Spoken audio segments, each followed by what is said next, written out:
What's up, everyone? Thank you for tuning into the Bonus Point podcast brought to you by Macro Butter, Whale Bird Kombucha, and Osteo Strong LA. I'm your host, TJ Olsen, joined by usual guest analyst James Tesserero. But with Hulla out this week, I thought I'd reach out to someone who can provide a bit of a New Zealand perspective to the conversation. So I reached out to my good mate from Northern Rugby Union, Josh Hyde. Welcome in, Josh. How you doing, brother? Good, mate. How are you? Yeah, good, mate. It's good to see your face. It's been a long time since I've seen you, so it's a bit of background for our listeners and viewers at home. I met Josh a few years when he was the manager for the Auckland Women's Storm and Thunder campaign, but you've now moved north and you're now a community rugby manager and a women's high-performance rugby manager. So how is the transition like going from the big city up to Northland? It's a beautiful town up there. Yeah, it's not bad up here. So I obviously went from living in Auckland, working alongside you with the Thunder, and moved from a town of 1.8 million people to a small town right up the top of Northland called Monganui, and it's got a population of about 800 people. So yeah, I didn't think it was that small, man. Yeah, it's tiny. So I kind of cover a large region of space. So my where I drive to is from my most southern part of my region is about 3 hours away, and my most northern is right at the top of the North Island. So it's about 3.5 hour drive from Monganui. So it's a fair amount of travel that goes into it. So loving today. It's been a big transition, but yeah, can't beat today. Live in paradise. Putting a lot of miles on the car. No, that sounds good. But yeah, James, lots of footy action today to watch. The Crusaders Blues, the Major League Rugby kicking off, Six Nations. What was your favourite spectacle today after such a packed day? Mate, I really enjoyed the LA Guiltinis match in the MLR.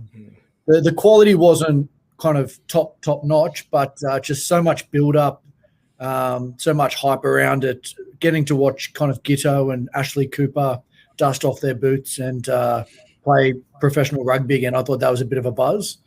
So I probably have to say that was the highlight.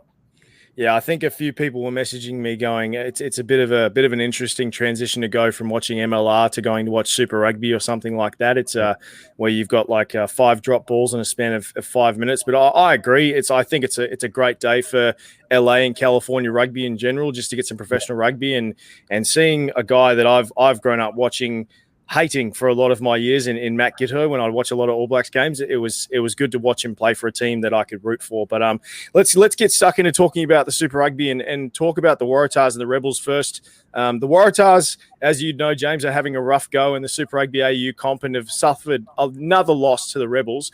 But I want to talk about their gameplay, but more specifically around their mentality, around their decision making. So when teams start to suffer losses, some players and coaches, they start to play it safe a little bit so they don't suffer another one. And a good example is there was an overthrow in the game in the line-out by the Rebels, and the ball was caught by a Waratahs player, but rather than taking space or getting over the advantage line and trying to attack, he kicked the ball away. And that's something that I'm trying to sense or trying to see with the Waratahs and trying to see if they're playing it a bit safe. So I know you follow the Waratahs quite closely, James, and obviously you're conscious of the score and what happened. So do you think the Waratahs are worrying too much about the pressure of the scoreboard or playing it safe rather than just playing and letting the score work itself out? Mate, I think it's a team under pressure at all, from the top to the bottom, and like the coach is under a heap of pressure. The senior players, if you can call them senior, are under pressure. And they're making bad decisions. So, like, pressure does lead to bad decisions. There's an element of panic in a lot of their play. There's aimless kicking. Kicking can be a good strategy if you kick well and if you kick at the right time. But at the moment, the Tars seem to kick because there isn't really another plan. Mm-hmm. So I don't know. It's kind of the play is poor. It's like the match managers on the team are not really putting the ball in the right places on the field. Some of that comes down to inexperience. Some of it comes down to just being on the worst side of the forward battle every week, and that kind of has all sorts of flow-ons. Yeah, and I think you go to an interesting point that you alluded to with that comment is everybody has to understand that they are the youngest team in Super Rugby AU and Super Rugby in general. So I think that has a holding hand into it. But the Rebels, on the other hand, had some great gameplay. They looked very excited to be back in Melbourne. Obviously, it's their first game being back in Melbourne since the whole COVID pandemic hit. It's the Rebels were copying a lot of criticism as well when they played the Brumbies and the Reds for taking too many opportunities for kicking for points, not backing their set piece, playing a bit too tight. But in this game, they were pressuring very well on defense, forcing a penalty or a scrum and launching strike moves off that platform and looking very deadly by playing expansive style of rugby. So they were getting a lot of people involved. So, Josh, do you believe that the Rebels, could they be true contenders for that AU title if they play this brand of footy? Oh, I think so. I mean, if you look at traditionally how the Crusaders play, if you take the Crusaders model as almost like the benchmark within Super Rugby as it used to stand, playing for points and playing for the win, it's how you win rugby. If you're just there to wow the fans and score a whole heap of tries and make a whole lot of errors, you're never gonna actually make it to the end to win the competition. I mean, that's what we saw from the Hurricanes and the Highlanders quite a bit, in their early days. So I mean, it's a smart way to play. I thought Matt Tamua had an awesome game the other night. I mean, he's played really well this season. He looks like he's kind of back to the Matt Tamua that kind of was back in a few years ago before he headed off overseas. One player that stood out for me, and I think, having seen him play club rugby in Auckland and play for Hawke's Bay over here in the Mitre 10 Cup, is Stacey Illy, and obviously he's over there now with the Rebels, and he played like I've never seen him play before. So something's obviously going right within that system that is giving them, just that knowledge around gameplay, just being more tactically sound to actually put themselves in a position to win. And so I truly believe they are probably my favourites to win Super Rugby AU and probably the favourites of quite a few people. So, yeah. I think Dave Vessels has got something going on there, coach. He's got the right mindset for a lot of the players. I think a lot of the players are buying into it. I don't know if I would go into it saying they would be my favourites, but I definitely feel like they definitely are in contention if they can play this style of footy. The Waratahs, they have a tough matchup again next week against this very strong Reds team. So I feel for you, James. It's going to be a rough week. But with that in mind, let's segue to talk about the Reds and the Western Force game, because the Reds, they got another victory against the Western Force, but it was a tight one. It was a really close match, and I think the Western Force were giving them a long, hard battle. But a guy we've spoken about constantly on this podcast is Hunter Paisami. And James, you mentioned when we were speaking about it in our chat that you think Paisami is basically the form back player for Super Rugby AU and also could take the cake for form Super Rugby AU player altogether. So my two-part question for you is can you tell me why you think Paisami deserves that honour, and who do you think else is in consideration for the title of a Super Rugby AU player?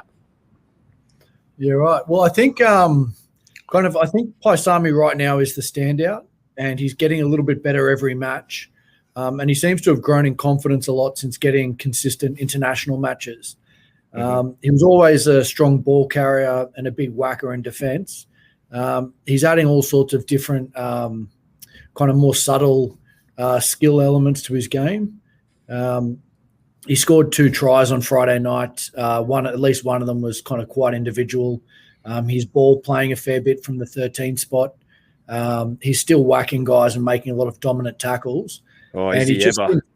And he kind of put that little left-footed kick through to win the game against the Brumbies a couple of weeks ago. So he's kind of every match he's either scoring, setting tries up, dominating in defence. The opposition backline has always got an eye out for him, and that's very disruptive.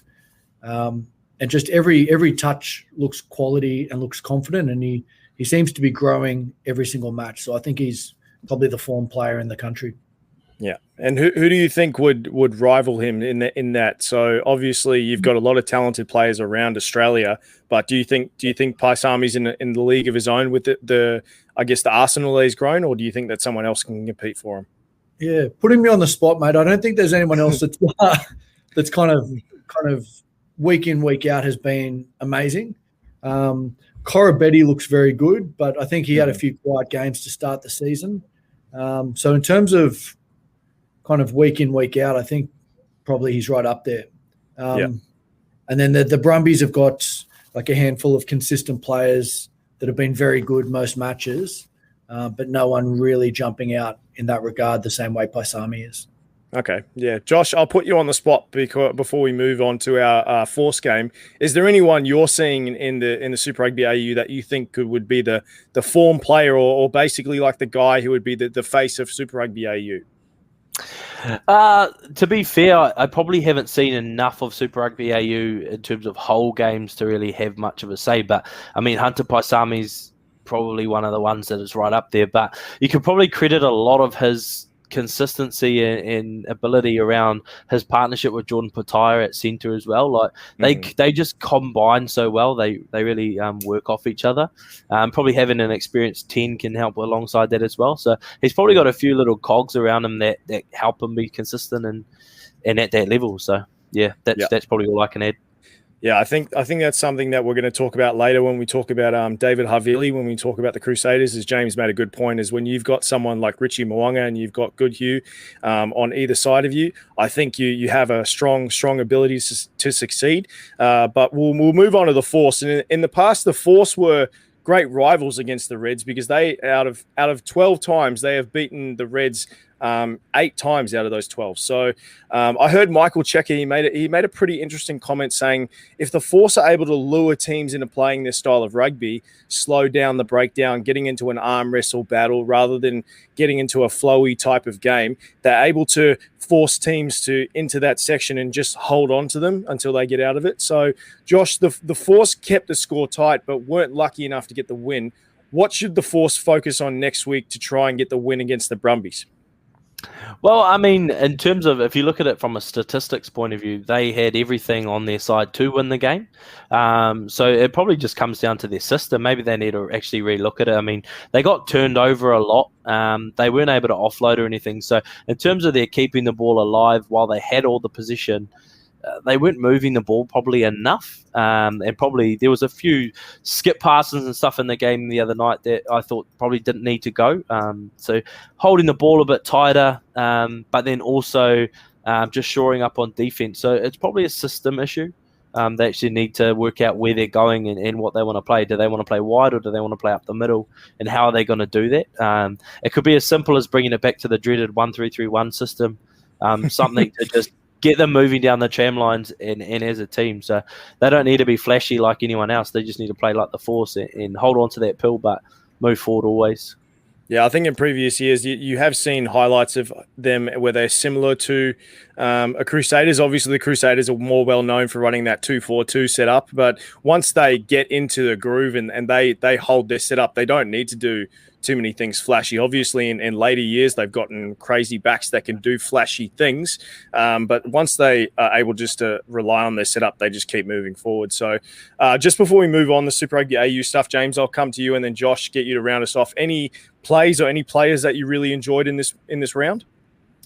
Mate, I can't believe you talked about the Tars Rebels match and didn't mention Tamua's chip and chase.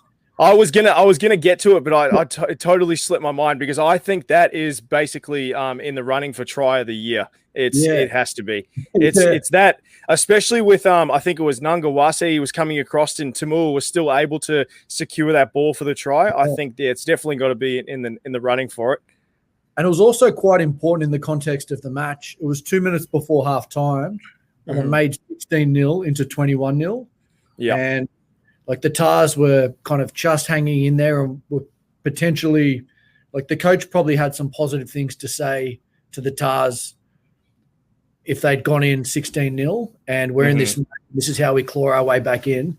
But a try like that, which was freakish 2 minutes before half time to make it 21-0, would have been absolutely deflating and probably finished the match.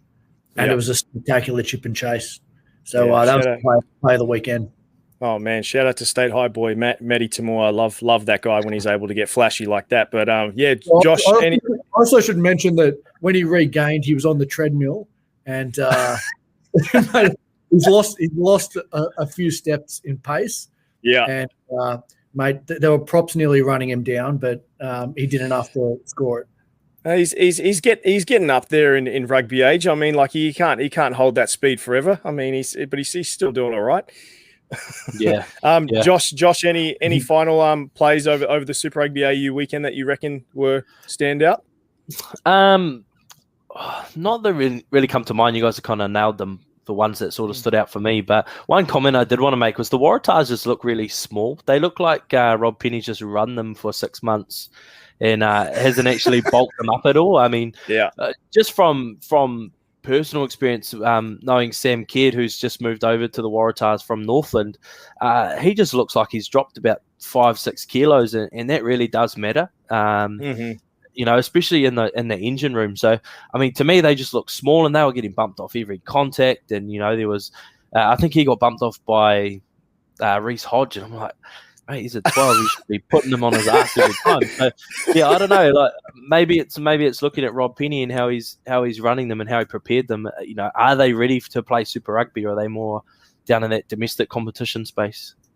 So you're saying the S&C coach is going into the room and hiding all the protein, hiding all the creatine, and just getting him on a nice leafy green diet. Yeah, it could be, but I mean, like Rob Penny, obviously being an ex Canterbury coach, you know, did he bring that kind of, you know, they're always known to be the fit and fast, but able to survive contact. So has he tried to replicate an environment that just wasn't ready or wasn't suited to the game? Well, I think Hulla on previous podcasts, he's spoken about that with the Chiefs, is having Gatlin come over and coaching in the UK for so many years and trying to implement a system that may not work or a lot of players won't relate to. So I think that's definitely a good point. James, do you think there would be any validity to that, or do you think that it's just something that is just a rare occurrence? I think Josh is spot on that the Tars are small and young and they're getting bashed. And it's very, very cliche, but if your forwards are getting bashed and not getting any momentum in attack in any areas of the game, the rest of the game comes very, very hard, and that's a lot of what you're seeing. So forwards are getting bashed, backs are inexperienced, a little bit of panic. We're small and we're young, and that none of that stuff is conducive to winning games. Okay, fair enough. We'll I mean, segue. Yeah, no, you go. Yeah, just to, like, you know, from another example of, you know, maybe we over here in New Zealand, we want to replicate the Canterbury system everywhere we go because it's obviously been so successful. You know, they win all the championships. We can't take anything off them. And now they've sent it up to Tasman, who are winning everything now. But it's happened before with a Canterbury or Crusaders coach going to Australia and not being able to find that success because something just doesn't work. So obviously we saw it in Robbie Dean. So, I mean, maybe just Canterbury and Australia just don't mix together. So I think you're spot on there, and most knowledgeable Australian rugby folks see the same thing. So just transplanting a champion coach out of a system which sets him up to win and dropping him in a Australian environment where none of those conditions exist doesn't mean you're going to be a winning team. And in some cases that works conversely. So like Robbie Dean's probably encountered things that he was less prepared for than an Australian coach. If that makes sense. Yeah. No, that makes sense. He'd had ideal conditions. He'd had a talent advantage. He'd had amazing systems underpinning everything he'd done. So in many ways that made him less prepared than some of our domestic coaches. I think a good example, it's a bit of a step down, but George Simpkins, he's a pretty well-known coach around New Zealand. He was one of my mentors for a couple of years when I moved back to New Zealand, and he was the person who told me that exactly, is you can't come in and try and replicate a system, or you can't just go in and go, I want the team to play like a Super Rugby team, let's just train like that. As you have to analyze your players, and you have to analyze your support staff, you have to analyze everything. You go through the ABCD protocol. If you've got a bunch of B grade players and then a few C's and then one A, that's the system you need to work with. You need to create around what you have, not trying to create a system around what you don't have. So I think you guys are both spot on with that. So hopefully the Waratahs can turn it around, try and find their own style of footy. But let's segue into something that I like talking about, and that's the Chiefs winning. So this game was incredible. I was stoked about this. I was happy they didn't come away with getting the the record for having the most losses in New Zealand history, because I probably would have fainted if that happened. But I saw things that I never thought I'd see. I saw Taukei'aho come off and bump off Adi Savia. Never thought I'd see that. A crossfield kick in the Hurricane Zone 22 off a full arm penalty. Never thought I'd see that. And locks who are able to step backs. Never seen that in my life. It's something that's incredible. So the game was a tough fought battle, and it was very action-packed, a lot of tries, a lot of interesting plays. But to be honest, like, even though they got the win, I was very disappointed in my Chiefs, because there were moments where we thought we could have been blowing out the Hurricanes, but every time we got momentum, our discipline and our support play was atrocious. It was just awful. We couldn't support our own rucks. We were just getting penalties all over the place. Still happy we got the win, but it was awful. So credit to the Chiefs, who came back from a 26-7 win at halftime. So with that in mind, let's talk about the Chiefs first. So Caleb Trask is a player for the Chiefs. I was pretty tough on last year because I wanted to see more of Aaron Cruden. He's been a standout player for the Chiefs and around the world for years. But ever since that Māori All Blacks game where they played the Moana Pacifica, I saw Trask in kind of a different light, and I thought he could hold his own with some of the best players in the Southern Hemisphere. But again, when he plays for the Chiefs, I just didn't like the look of him. He just made a lot of different decisions. He was under pressure, and when he gets a lot of pressure, he cracked. But as soon as Chase Tiatia came on for Caleb Trask and they pushed McKenzie to 10, 2 tries came in 5 minutes. So I don't know if that's a coincidence or if that's something that style works for the Chiefs. So Josh, I'll come to you first. If you were Clayton McMillan, who do you like for that number 10 jersey? Would it be Trask, Gatland? Would you push McKenzie into 10 and put Tiatia at fullback? What would you do personally? I think that Trask. I rate Trask. I think he's a great player. He obviously played quite a bit of 15 last year. Bryn Gatland by far is their best 10 that they've got in the system. But Trask is not too far behind. McKenzie, I just think he's just so, he does great things, but he's just so erratic in his play. So, last night he cost them how many times, and how many tries did he miss the last tackle on or give little effort? So, maybe it's more of he's such a great player, and it's hard to say drop him, but I do believe Chase Tiatia is probably their best option at fullback at the moment. And then probably looking at slot. But at the same time, I think, while Trask didn't look that great last night, there's other factors around it. Quintu Pai is a catch and run player. And Tolina Brown obviously likes to get involved at first receiver a bit as well. But, personally, this is me going to have a dig. I just don't like Brad Weber. I think that he runs too much. He plays too far off the ball. So he often can take all the time away from a team. Especially there was a couple of times last night where they had really good set plays set up, and you could see there was one where they had Jonah Lowe up and everyone else deep, and it was clearly going to be a crossfield kick, and Rayasi was right up on Jonah Lowe, so he was always going to get him behind, and then Brad Weber he took and dummied through, and then they were turned over. So I like Tahuri Orangi, but obviously he is second fiddle to him, but yeah, I think Gatland probably commands a bit more respect from Weber, whereas Trask is obviously still coming through. But I'm going to chuck a third name in here, or fourth name, sorry, who I'd like to see in the this will be in the Chiefs setup, and he's contracted to the Chiefs. He's just contracted to Northern, but Rivers Reihana, he's an up and coming. Oh, team. yeah. He is. He's got some skill to him, and I truly believe that he probably deserves a crack in there as well. I'd love to see him in the Chiefs jersey this year because of what he can offer in terms of he's a serviceable 10. He plays with a lot of time, and he's quick off the mark. So he could probably unlock a bit of that their offense. So yeah, I think the Chiefs have probably got a few decisions to make around what their team looks like, but I don't think it centers just around the 10. I think it's around the whole chemistry of that backline. Yeah, no, I agree with that. I've gone on record that I reckon over Brad Weber, I'd like Triple T at halfback. I think he just provides more to their style of footy, and I just like him more in general. I've loved him in the Māori All Blacks. I've loved him in Mitre 10 Cup. He provides a lot at that halfback position, but it's it's something where I agree with you. There's not going to be one thing around the 10 jersey that's just going to fix everything. But I'm personally a Bryn Gatland fan. I believe he's the best option at 10. I like McKenzie at 15. So hopefully we'll be able to see that more because I believe they'd have a good flow. But Truss opposite in the number 10 jersey was a player we haven't seen much in Super Rugby, and that was Auburn Ledger. Someone I've seen play very well for Cunties Monaco, the Mitre 10 Cup, and play a bit for the Blues and the Chiefs. He paired with a new halfback in Luke Campbell, who had a shocking start for his debut in the number 9 jersey, but made up for it later by scoring that try and a little bit of few different plays around there. But I think he's got a future in Super Rugby. We just got to see how he grows and he flourishes. But Celesi Rayasi from the Auckland Mitre 10 Cup, he played a sensational game, and his experience in the Mitre 10 Cup, I think, is really showing. He's on a fast track to being the standout winger for the Hurricanes, I believe. And I think he pairs very well with Julian Sevilla.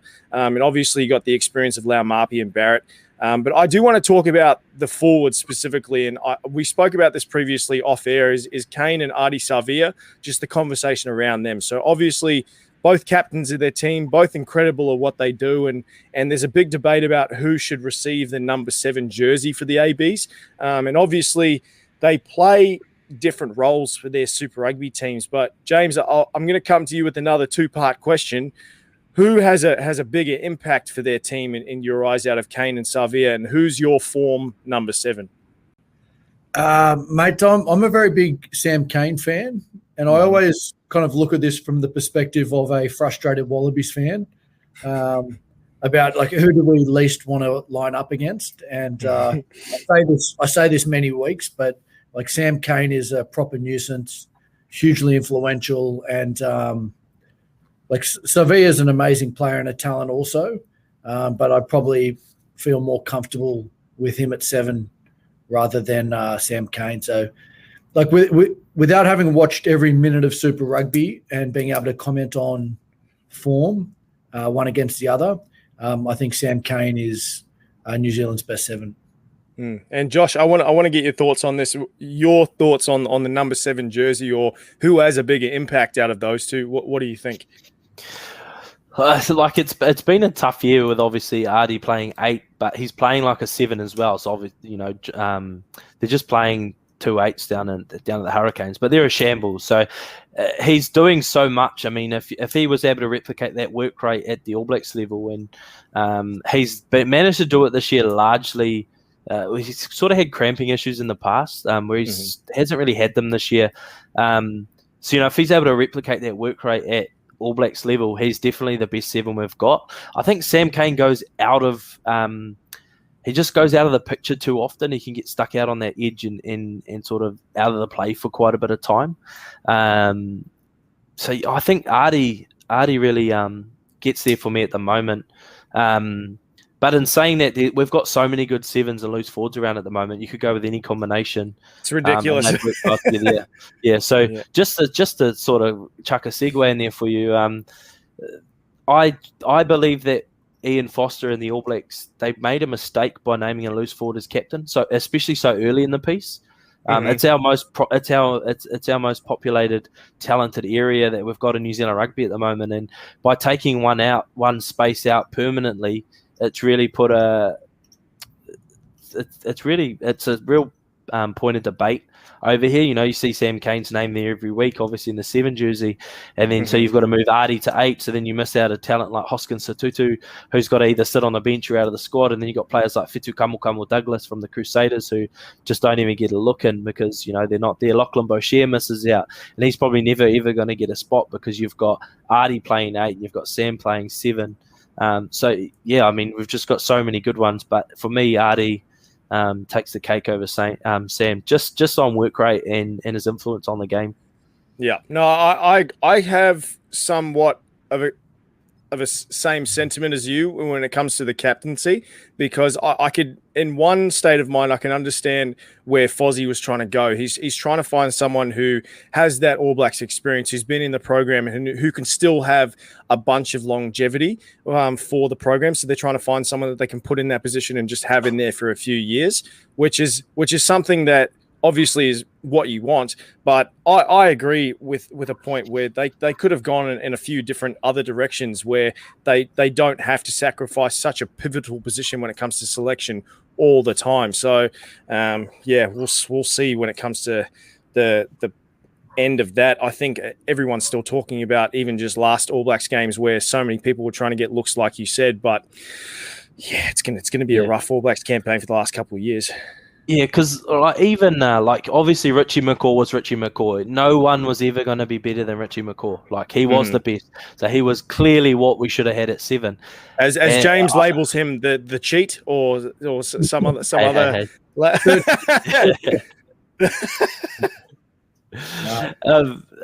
yeah, I believe that this issue with the Sam Cane thing is not the first time it's happened, and it's not going to be a popular opinion, but Kieran Reid shouldn't have been the New Zealand captain. I thought there was times when there was way better number 8s playing, but they couldn't get a look in because Kieran Reid was captain. And, there was a lot of test matches there where he just didn't stand up, but you couldn't drop him because he is the captain. So, you're never going to get it perfect, but probably loose forwards where we need to move away from. There was a lot of whole other group of players that could have been selected. For me, a player like Scott Barrett or Sam Whitelock, even though he's kind of getting late in his career and probably on the see, that's the person I was going to mention. It was like if you were looking at putting someone in captain, like Sam Whitelock would probably be the ideal candidate, because I think with Lock, you've got so many younger guys that you could probably throw in there that you could mix with Sam Whitelock to get them AB's experience. And I understand that Sam's getting up there in age and he's gotten a lot of test matches under his belt, but I guess who would you guys go if you wanted to pick captain? Like, let's just do a random segue. Just who would you pick if you had to pick the AB's captain? It's got to be somebody like Josh mentions, who holds their spot comfortably, and there's just not that many positions where an All Black holds their spot comfortably. I think kind of Whitelock is the closest you've got. Yeah, I guess that's really it. Yeah. and even you could say, Aaron Smith and TJ Perenara, they're both awesome captains. They're great at what they do, but they're so interchangeable. They could both play week in, week out. So if you were to give it to one, you'll force your hand. You can't start the other. If you had to ask me in 2019, 2020, I would have said Cody Taylor. Oh, yeah. But his discipline is just out the door. It's rubbish. Yeah. It's just like, mate, you just ruin your whole career because you're just going to get labelled a grub now. Same with Dane Coles. We'll never have him as captain. He's a grub. So, I think that's what I was thinking about like a few years ago. I was sitting there going, oh, yeah, Dane Coles, he sounds like he's a great leader, but as soon as he gets on the field, he just wants to get into a scrap or he just wants to do something that you look at him and just go, oh, man, yeah. So, I think Sam Whitelock would probably be your closest pick, but we got who we got, so we got to stick with him and we've got to ride it out. So, Fozzie, you could also do the philosophy with the Australian cricket team, where you can pick your captain, and as long as they're winning, you stick with that captain. And if it's a batsman, they can be getting ducks every week, and contributing nothing to the game, but their leadership is enough to kind of get their selection. Okay. I don't think rugby is the same game where you can't kind of carry somebody if there's a better, just for their leadership, if there's a better alternative. But I don't know about that one. Yeah. That would be funny though. I kind of like what the Chiefs and the Highlanders have done in the past with the co-captains. It gives you the ability to not play one that week, and hey, you're just the sole captain this week, or put them on the bench. Hey, when you come on, he's going to go off. You're going to be captain. Give yourself a bit of option. And maybe just not hold it in such regard. If you've got a vice captain, if you've got a leadership group, they should be able to lead. So instead of having one leader, it should be a group sort of taking the charge, as is becoming more or happens more often now within professional teams, is that leadership group rather than that one figurehead person. I think that's where the Hurricanes got it wrong, where they chose TJ and Dane Coles as both their co-captains, and both of them they just never shut up. So but Hopefully Fozzie's listening and he can take your advice. But we'll talk about the last matchup that we just finished watching, and this matchup was the one that I was waiting to watch for all week. And I know, Josh, you don't want to talk about it, but we're going to get your opinion anyway. So we've got the Crusaders. They stay consistent week in, week out. And the Blues, they're a team that if they've got so much firepower at the moment that if you give them an inch, they take a mile. So I was nervous a little bit for the Crusaders. I don't know why, because when I heard they lost Christie, who's been such a great piece to their puzzle, I was sitting there going, okay, how are they going to react to that? But then I saw that the Blues had lost a little bit of depth as well. So their game was still very competitive. I really enjoyed it. But I want to talk about the Crusaders first. And one player I want to focus on is David Havili. So he's a player that has suffered tremendous setbacks in his career due to injuries, health concerns, and New Zealand being so competitive. He's a guy that just has to compete week in, week out. But he's a guy who's able to be one of those marquee players of the Mitre 10 Cup through his gameplay with Tasman, and he's an important player for the Crusaders in their campaigns over the years. So I want to hear from both of you guys. You've obviously got guys like Laumapi, Goodhue, ALB, and a handful of other people who can contest for an AB's jersey. But considering Havili can play 10 through 15, does he deserve to be in the AB's conversation? So, James, I'll come to you first. What is your thought on it? If you're looking for a bench player for a test match, especially if you're trying to go 6-2, having somebody like Havili who can cover every position and be quality that's going to be something quite enticing, especially if that means you can kind of select one fewer back on the bench and one extra forward and take those advantages. I think it's really hard to separate Havili from the quality that's inside and outside of him, and the opportunities he gets in the time and space and the defensive attention that Mo'unga gets on his inside and that Goodhue and Jordan get on his outside. So these players have got a huge amount of gravity on the field, and I think Havili has a lot of time and space and looks amazing off the back of that. So it's really hard. Like, I've never seen Havili play on a weak side, so it's kind of hard to really assess him, but he certainly looks amazing, and today he was very good. And if you put him in an All Blacks jersey on the bench, I think he'd do a very good job. Josh, what are your thoughts? Yeah, I agree. I mean, I think he deserves a lot of credit. I mean, he's an excellent player. While, you know, Mo'unga and Goodhue on the inside and outside, they draw a lot of attention. So does he. So what they've got is they've got all these different points of importance to their backline that it always is going to leave a hole somewhere. I think there's an All Blacks jersey in him because Sevu Reece has just been he's gone. Like, don't even pick him again because we don't pick drama queens. You know, like there's literally that flop was horrendous. When I saw him flip over and he was just like, me and the missus were both sitting on the bed watching the game, going like, you've got to get a card for flopping. That was just horrendous. Yeah, definitely, and we'll come back to that point later because I've got a lot to talk about on it. Yeah, but like, I think Havili, like, you know, he probably deserves an All Black spot over a couple players that have been selected purely off form. I think Will Jordan's probably one that does, also deserves to be there. His ability to play 10 through 15, I bet you if you put him at 6 or 7, he'd be able to succeed as well. So, you know, I mean, he's just so versatile. He can kick, he can play, he can goal kick. You know, he can do everything on the field. And he just commands a lot of respect as well as a good leader of players as well. So, yeah, I mean, I think he's been hard done by. And like you mentioned, he's had a whole lot of injuries. And I think it's probably his time. If he can go through the season uninjured, he should be in a black jersey. Yeah. Okay. Well, that raises an interesting question with the Sevu Reece conversation. It's I want to hear what you guys would think about your back three. So this can be a quick conversation. We don't get into too much, but Josh, I'll come back to you. If you were picking your back three for the ABs, who would you pick? I think question first is Beauden Barrett available, or do we still think he's on sabbatical? Nah, he's gone. Leave him out. Yeah. So then you've got to go Caleb Clark on your left wing. Will Jordan on your right wing and Geordie Barrett at the back. Okay. All right. I like that. James, I'll give you a choice. You can either choose a back three for the All Blacks or a back three to compete against that one for the Wallabies. So I've got the same back three, but I swapped Barrett and Jordan. I have Jordan at fullback, but I think that's the same back three. In terms of a Wallabies back three, I think we give Vunivalu a jersey immediately, so he can't play for any other.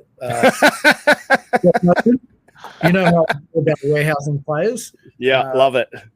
Mate, I think you can pick Vunivalu and Korobetti on two wings, and maybe Hodge at fullback. So you've got a massive boot, and you've got plenty of points in X Factor, and you've got an exit kicker. So I don't know how that goes in containing that All Blacks back three, but we're trying to be proactive and play footy. So that's what you do.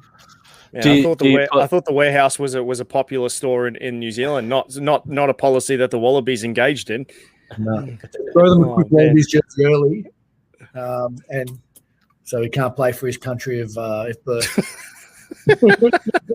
Oh man, Josh, what were you going to say? I was just going to say, would you put Pataya and Paisami as your midfield? Because if you did, it would be one hell of a backline. And while we have got a talented back three that I mentioned as well, I mean, that would be one hell of a backline that would be pretty hard to contain. You've got a lot of, strong running, a lot of aerial game as well. And sort of our wingers can tend to struggle in the air. And I think, having someone like Vunivalu who can jump 2-3 meters in the air and collect the ball is going to be something that we're going to struggle to combat. I personally wouldn't pick Pataya for my 13. I would pick probably one of the Brumbies centers in there, and I'd have Pataya come off the bench because he is a versatile player as well. He could slot in at 13. He could play on the wing, so it'd be something where it would be the same situation as Havili, where you could have him as a utility back. But James, what do you reckon? I think Pataya is pretty badly out of form at the moment, but I think he's the most talented and the most upside, and we're never going to kind of grind our way into a conservative win against an All Black side. We've got to have our best strike power there, and they've got to be on form. So on his best, Pataya offers a lot, and he plays well with Paisami, who's going to be a mainstay in the back line. So I don't know. Mate, I kind of want to see Pataya get consistent time and play his way into some form. Interesting. Okay. All right, well, let's segue into our last conversation, and it's going to be a tough one for Josh, but he's going to have a lot of words for it. So we'll talk about the Blues. So I know how big of a Blues fan you are, is that we've gone to a lot of Auckland games, and we've gone to a couple of Blues games together, and I know how passionate you get. But this one is going to be a very passionate one for you because there's a halfback debate, and they've got three talented halfbacks in Ruru, Christie, and Nock, and there's been a lot of debate about who is the best person to fill that role. And I know you personally, you're not a big fan of the Ruru at 9. So who do you think is the best person to fill that number 9 jersey? And let's take the Northland bias out of it. Okay, mate? So yeah. Oh, no, definitely. I mean, I'm not going to bring bias into it at all, just for you. But, I think Sammy Nock does deserve that number 1 halfback spot for the Blues for whatever reason. I'm not too sure why he didn't play this weekend and why I was on the bench last weekend. But if you take last year's Mitre 10 Cup Championship final into consideration, if we've got Sam Nock at halfback for Northland versus Hawke's Bay, Folau Fakatava doesn't have the same impact that he does. We had Will Grant, a young Australian halfback, starting for us, and unfortunately it was just a bridge too far for him. So I think, Nock's able to carry that kind of form across from Mitre 10 Cup into Super Rugby, and he's just so much better. I mean, he's a distributor. He's tough. He's like a Lucy, so he's good defensively. Whereas Ruru, while he's good defensively and he's tough, he's just erratic. Like the Blues were on the 10-meter line. They've just won a scrum penalty. The ball's popped out. Sorry, they've won a scrum advantage. Ball's popped out, and he throws an erratic out the backdoor pass, which slows everything down. And then there's an intercept. We come back for the penalty, but Caleb Clark's 10 meters free on the outside are just simple hands. All he had to do was pass it, put a bit of effort into it. Ball gets out to him. We score a try. The Blues are now up by 9 points, I think it was at the time. You know. But instead, we lost a penalty. They ended up going down. They scored down the other end, and then we're on the back foot for the rest of the game. Finlay Christie, give him another 2 seasons of Super Rugby. He's an All Blacks contention. He's just so good. Like, he's tough, he's fast, he's zippy around the ruck, but he also makes really good decisions. And like he played a lot with Havili at Tasman last season in the Mitre 10 Cup. So I think Ruru falls. He's definitely the 3rd best halfback in the Blues at the moment. I don't know why. I can't come up with any reasons why he's getting the start over Christie or Knock so consistently. I know Finlay Christie has only just come back from injury, so definitely need to be on the bench. But I would have had Knock starting today, especially against the Crusaders. Might be that Bronco time he ran in preseason. They might not be factoring that in, considering won the best Bronco time in the team. But no, I hear you on that one. I think when you look at him, his consistency isn't on. He loves those flashy passes, and I think it's like 1 out of 10 that they come off good. So I've never really been a big fan of Ruru myself. I've said that to a few people, but some people don't like to agree with me on that one. But I've got a soft spot for Christie. I really like him. I think he provides a lot to this team, and I personally think the Blues really run very well with him. But that's not to say Sam Knock doesn't do the exact same. So I think they're neck and neck when it comes to it. I think when you've got Knock and you've got Christie as your 9 and backup 9, I think they're all over it. But yeah, Ruru plays that flashy university style of rugby. So yeah, there we go. I wonder if they're just trying to get their return on investment on strapping tape, because man, he has a lot of strapping tape on that knee. If he could tell me the last time he had a knee injury, that would be fantastic. Because that would be good. It looks like he's got an ACL or an MCL every day or something. So yeah, who knows? Okay. Well, James, I'll give you the final word. Was there anyone in the Blues team that you were really crash hot about, or you enjoyed? I think probably no one really particularly stood out. I thought their forward pack was much better in previous weeks. I've kind of I've been raving about their pack in previous weeks, but I think they came up against the gold standard in the Crusaders. I think he was kind of quiet today, but I think he's looking more and more like a 13. I think that bodes well for All Blacks selection.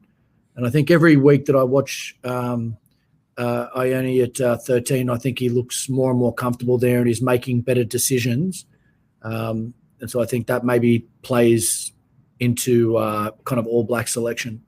Yeah, no, I definitely agree with that. Is we've obviously spoken in previous weeks about just simple things that we need a 13 to do. He obviously provides a lot of athleticism and some amazing things that he can do in that position as opposed to a few other people. And I think he's starting to find his groove and he's getting that transition period. But yeah, as long as he stays consistent, I'm happy with it. If he doesn't, push him out to the wing. I don't want him involved in that 13 jersey. But good stuff today, boys. It was a good game of rugby, good weekend of rugby.